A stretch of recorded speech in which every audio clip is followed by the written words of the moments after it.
So in back of me is the National Archives building, and here are original copies of the Declaration of Independence, the Constitution, and the Bill of Rights.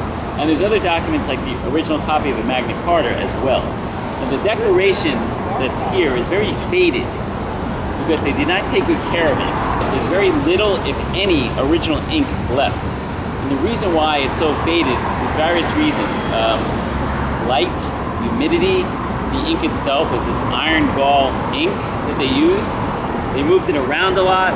It was on exhibition a lot. So unfortunately, our forefathers did not take care of the Declaration of Independence. But there is an original copy of there, and you can still see John Hancock's large signature, among others. This is the only existing signed copy of the Declaration of Independence, and it's displayed inside the National Archives building. The Declaration of Independence is a formal document which gave the 13 American colonies the right to choose their own government and gain their independence from Great Britain.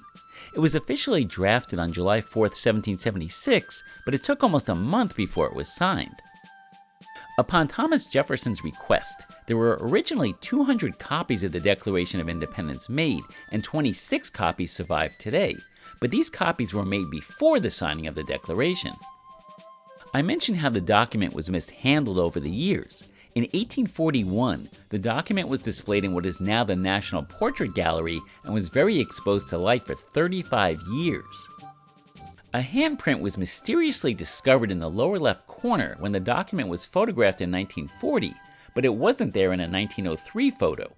It has been left there, but the mystery remains as to how it got there. This is the famous John Hancock signature, the largest on the document.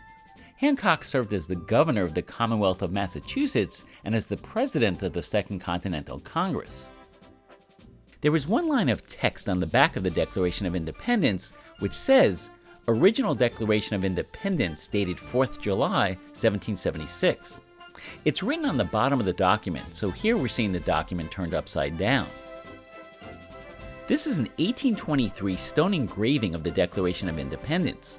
It's easier to see the 56 signatures here, including those of future President Thomas Jefferson, the main author of the Declaration, future President John Adams, and statesman Benjamin Franklin.